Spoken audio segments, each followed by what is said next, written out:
오늘 본문은 예수님께서 빌라도와 헤롯 앞에서 신문 받으시는 장면을 중심으로 사건이 전개됩니다. 먼저 산헤드린 공회의 대표자들과 무리들은 예수님을 빌라도에게 끌고 갔어요. 빌라도는 유대와 사마리아를 관할하는 로마의 총독입니다. 그는 누가복음 13장에서 나타나듯이 오늘 본문을 기록한 누가는 그의 잔인성에 대해서 언급을 했는데요.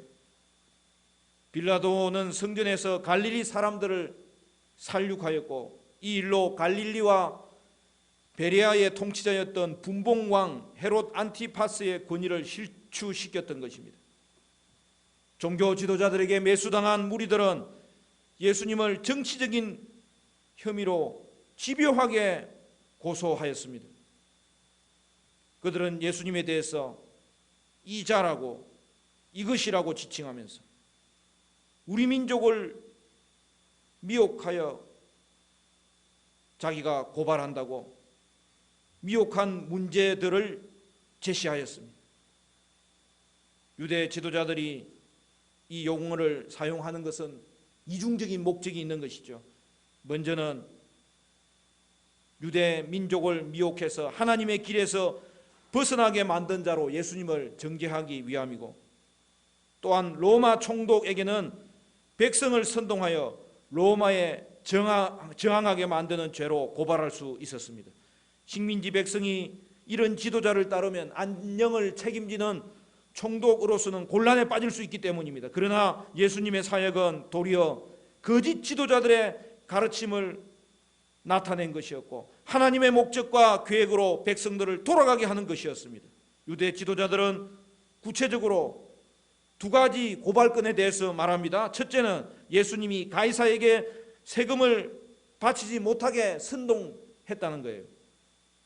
여러분, 그들은 성전에서 예수님을 올무에 빠지게 하려고 성전 문제에 대해서 질문한 적이 있지 않습니까?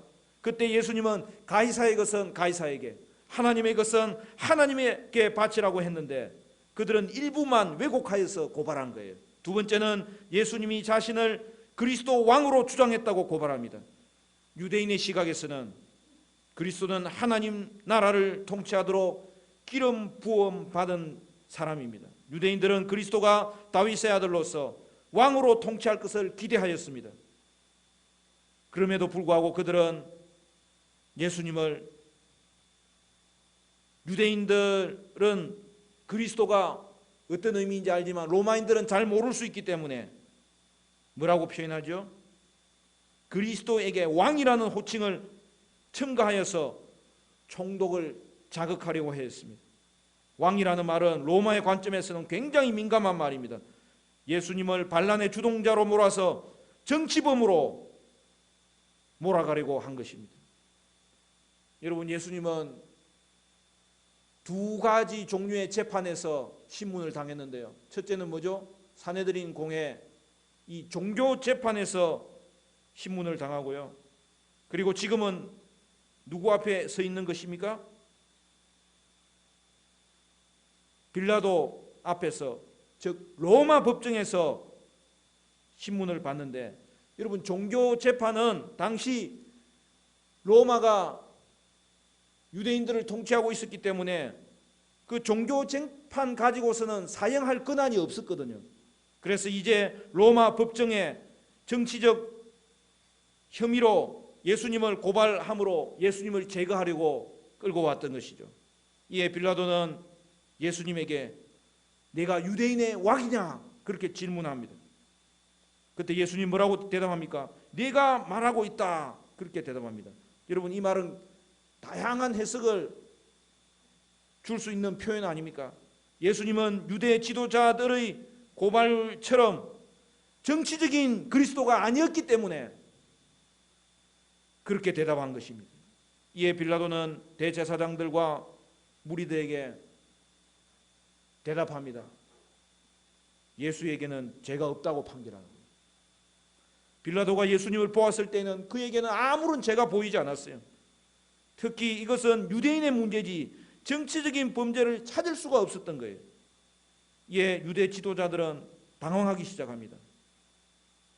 그래서 예수님은 유대에서 가르치고 갈릴리에서부터 시작해서 이곳까지 백성을 선동했다고 주장합니다. 여러분, 미혹했다는 말보다도 더 강한 표현, 선동했다는 표현을 쓰면서 예수님의 영향이 이스라엘 전역에 퍼져 있을 정도로 예수님은 위험한 인물이라고 부각시켰던 것이죠. 이를 통해 보건대 예수님의 처형을 주도적으로 주장하고 있는 자들은 누구죠? 유대 지도자들이었던 거예요. 유대 지도자들과 같이 신앙의 목표를 내건 조직이라 할지라도 자신의 기득권을 위해서 살아가는 자, 거짓 신앙을 고수하는 그러한 순간부터는 믿음은 폭력적인 도구로 전락할 수 있다는 것을 보여줍니다. 여러분, 종교 조직이 정치 조직보다 더 악한 행동을 할 수 있는 거예요. 예수님은 자신들의 욕망과 야망을 위해 하나님 나라의 진리를 대적하는 이 거짓된 종교 지도자들에 의해서 고발당한 것이죠. 그러므로 전면에 나선 무리와 그 배후의 종교 지도자들은 어둠의 세력에 사로잡힌 하수인들일 뿐이었습니다.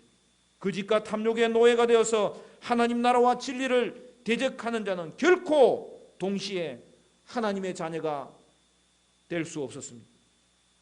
갈릴리에서부터 예수님이 백성을 선동해왔다는 말을 들은 헤롯은, 빌라도는 예수님에게 다시 질문합니다. 뭐라고 이야기하죠?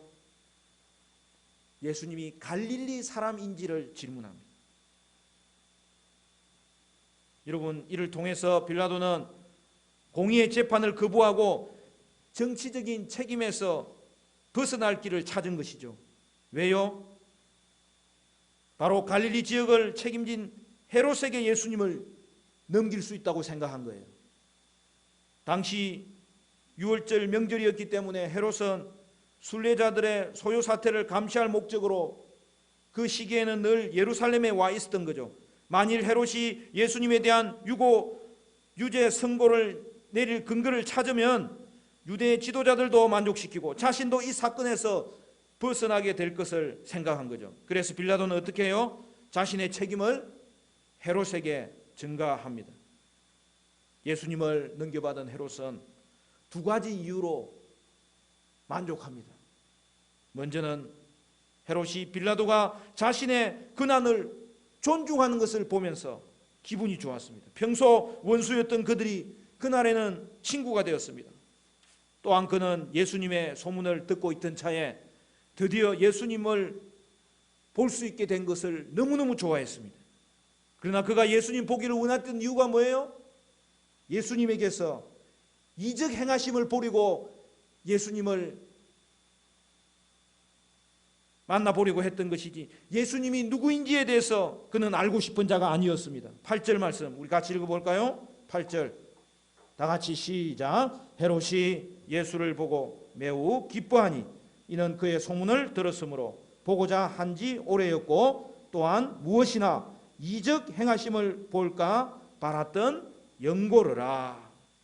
여러분 보십시오. 자신의 욕망을 채울 기회를 얻은 헤롯은 그로 인하여 기뻐했고, 그래서 이제 뭐라고 합니까? 예수님에게 많은 말들을 쏟아부으면서 질문합니다. 그런데 예수님께서 한마디도 대답하지 않으십니다. 이번에도 예수님은 고난받는 종으로서 침묵하십니다. 점점 신문 절차가 길어지자 헤롯 궁전에 서 있던 대제사장들과 서기관들은 자리를 떠나지 않고 또다시 당황하면서 강하게 고발하면서 헤롯을 압박하기 시작했어요. 그런데 조금 전까지 예수를 보기 원했던 헤롯은 갑자기 신속히 조사를 마감해 버립니다. 헤롯은 군인들과 함께 예수님을 업신여기고 조롱하면서 빛난 옷을 입혀 빌라도에게 다시 보냈습니다. 여러분 보십시오. 예수님을 둘러싼 이 두 통치자의 행위는 공예에는 전혀 관심이 없고 자신의 정치적인 악령과 욕망에 충실한 태도를 보이는 자들이었습니다. 이로써 예수님은 아무 죄가 없다는 것은 명확한 사실로 드러났고요. 그리고 진실한 통치자 예수님 앞에 서 있는 이 두 통치자는 거짓되고 비겁한 통치자요, 유대 지도자들은 거짓된 지도자였다는 이 대조적인 모습이 드러날 뿐이었습니다. 신문과 재판 과정은 당시 지도자들이 얼마나 불의하고 무책임한 자들이었는지를 여실히 보여줍니다. 여러분, 지도자의 위기는 온 공동체를 위기로 빠뜨리는 거예요. 특히 헤롯은 예수님의 정체를 아는 데 관심을 두지 않고 오직 예수님의 능력을 활용하여서 자신의 욕망만 채우려고 했던 것입니다. 예수님은 현실의 목적을 채워주지 않는다는 이유로 예수님을 조롱하고 그는 예수님을 모욕하였던 것입니다. 여러분에게 예수님은 어떤 분입니까? 이 땅에 예수님 같은 분은 없습니다. 예수님만이 이 땅의 진정한 통치자요, 참된 통치자요, 진실된 통치자라는 사실을 오늘 우리는 다시 한 번 더 생각해야 되는 것입니다. 예수님은 야망을 가진 자의 욕구를 채워주는 분이 절대 아니에요.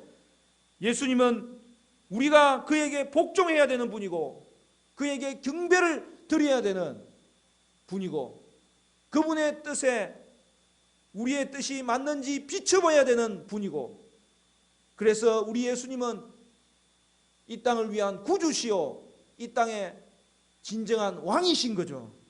말씀을 맺겠습니다. 사랑하는 성도 여러분, 이 고난주간을 보내면서 아니 우리의 평생 동안 우리가 예수님에 대해서 생각할 때 예수님은 나의 구주시요 주님이라는 것을 바르게 고백할 수 있어서 참된 통치자이신 예수님을 믿고 구원받고 예수님을 믿고 따름으로 말미암아 이 땅에서 예수 따라서 진실되고 책임있는 예수의 사람으로 잘 쓰임받는 저와 여러분 될 수 있기를 주님의 이름으로 간절히 축원합니다.